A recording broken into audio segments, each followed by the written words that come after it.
Hey soapy friends, this is Kevin with Divinely Design, and we have a soap video today.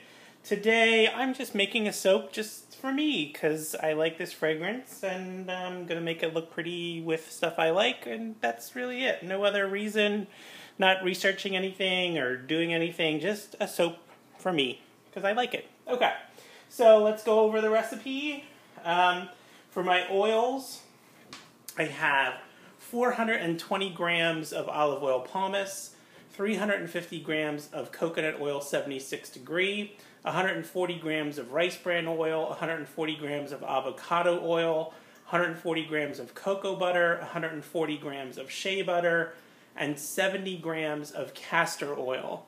For my lye and water, I have 291 grams of water, 194 grams of lye. That is a 40% lye solution, so a little bit strong. And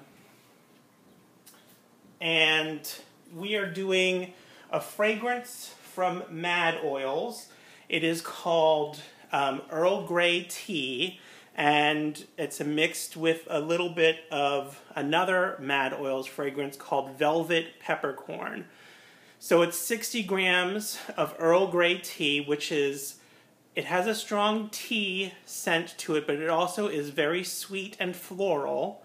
And the Velvet Peppercorn is very, just like it sounds, soft with a little hint of sort of spicy earthiness to it. So this just ends up being, quite frankly, amazing. That's such a good scent. I love both of them. And then I'm going to be doing a drop swirl, I think, today, as long as everything moves around. So I have some titanium dioxide from Brambleberry, and then I have a bunch of Mad Oil micas. So I'll be using gray for my primary color, and that will be satin gray pillowcase. And then I'm going to do some color swirls. I may lighten that gray up a little bit with the white, which is why I have the white. Otherwise, I might not use the white. We'll see how it goes. And then some fun swirls with Tahitian teal, pot of gold, and voodoo. So a very, like, Caribbean sea blue.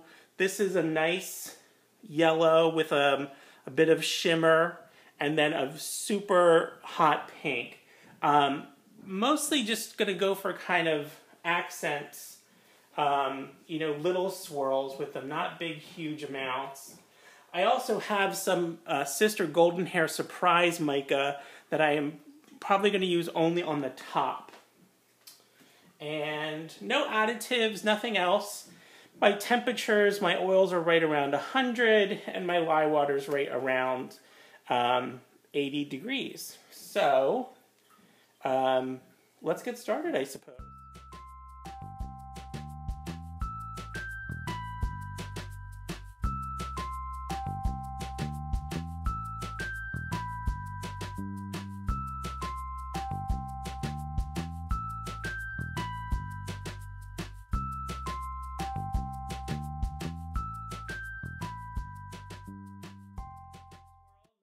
Fluid batter that I have here for my soap. So I'm going to pour a good layer of my gray. I'm probably going to use about half of this. Okay. Then dropping in my colors from a nice height to make sure that it is penetrating into that gray soap.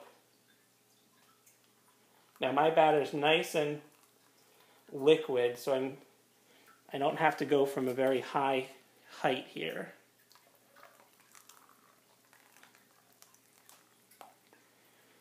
Okay, I'm going to use the rest of the gray, or most of it here, to sort of push those colors around a little bit that I've dropped in already. And I'm going to have some left over here.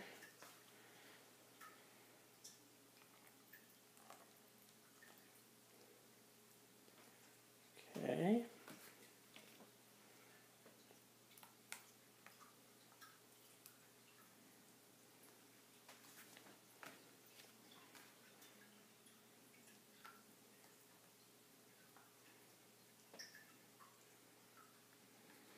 Okay, that's all my colors.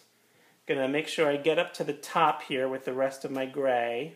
Again, I'm gonna kind of try and use it to push some of those colors that I just put in down a little bit. Give them a little swirl.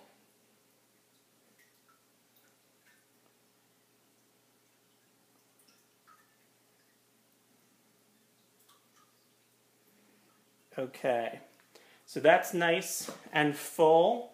I'm going to let this sit. I need it to thicken up just a little bit before I start doing, I'm going to do some mica in oil on the top here. So I'm going to let this sit and thicken up for a minute or two, and we'll be right back. Okay, I think we're good. It's still sort of soft, but it will hold its peak. So I have my leftover micas in oil and a dropper, and I'm just gonna do a few drops sort of randomly.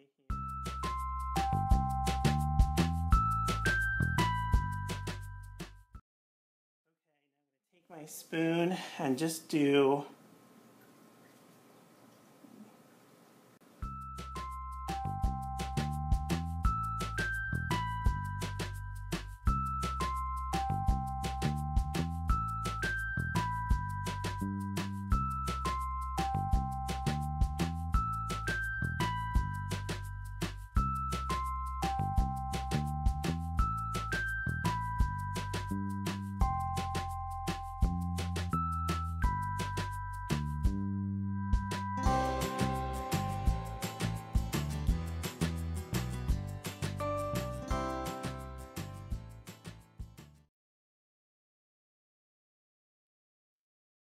there we have it.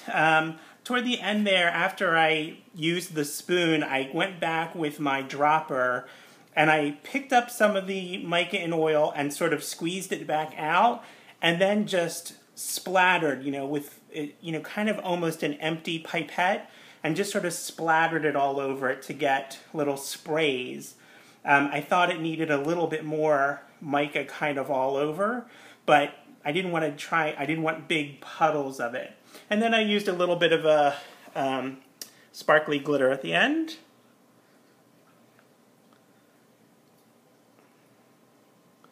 So I think I like that a lot. Came out very nice. Okay, that's it. This is going to go in the fridge and sit for a few hours. It's only about 2 o'clock here, so I'll take it out before this evening and let the whole soap sit overnight, and then I will cut this tomorrow morning, tomorrow afternoon. All right, thanks everybody. Stay tuned for the unmolding and cutting. Hey everyone, excuse me. Here we are with the cutting of this soap, which I haven't really named. It's probably just going to be Earl Grey and Peppercorn, I think. I'm really loving how the top came out. The micas, now that they're sort of dry and the soap is dry, they just make this great shimmery kind of undulating surface here. I think the glitter helped out too. It just gives it kind of this shiny surface with kind of these multi-colors that flow into each other. I just really like it. I think it looks really super cool. So this got really hard pretty quickly. I actually took it out of the mold when I took it out of the refrigerator last night. It was probably around 9, so about 7 hours after I poured it, I was able to unmold it. And then I just left it sit overnight so that, because when it comes out of the fridge it's really cold, so that it's just room temperature now to cut it. So here we go.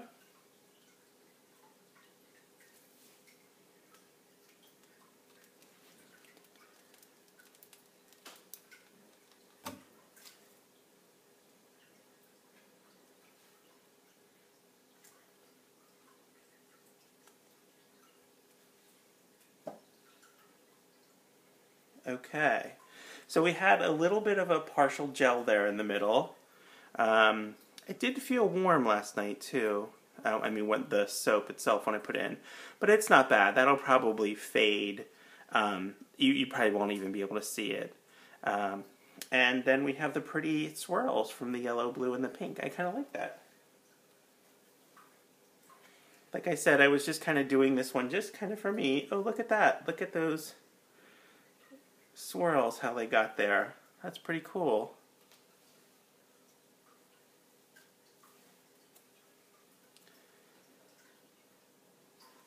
So that middle section, I think, will lighten up to be very close to the rest of the gray. You will probably be able to see a circle still when it's fully cured, but it won't be as noticeable here. I like this gray color, that ungelled. That's kind of what I was going for. Although the gelled part is pretty nice, actually. I kind of wanted a soft gray with these soft colors from the micas too. The gelled portion, you can see the colors have gotten a little bit deeper and richer, so the gray is a little darker. You can see with the teal and the pink here as well, compared to the pink that's in the ungelled section. It's just a little bit paler down here. And people ask me all the time about why I put my soap in the fridge and why I try to prevent gel. And it's just a personal thing. I really am trying to prevent this, the partial gel. Just aesthetically, I don't like, to have some of the soap gelled and some ungelled. And so that's what I'm hoping to prevent. In this case, that didn't happen. But gelling or not gelling doesn't do anything to the soap itself. It's all good soap, whether it's gelled or ungelled.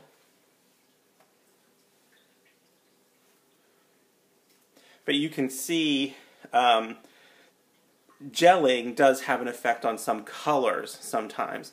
Oh, here's a good example. I mean, you can see right here where the gelling circle got right through the pink, and the top pink is sort of deeper and richer, and the bottom one is sort of paler. So you can see how gelling can affect colors sometimes.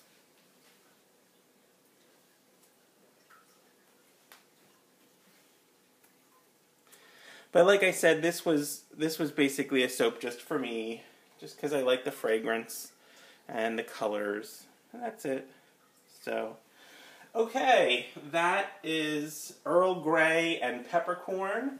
Comments, questions, leave them below. If you like this video, click the like button and subscribe and do all those standard things. So that's it for now, everybody. Have a great day, have a great weekend, and I'll talk to y'all later. Bye now.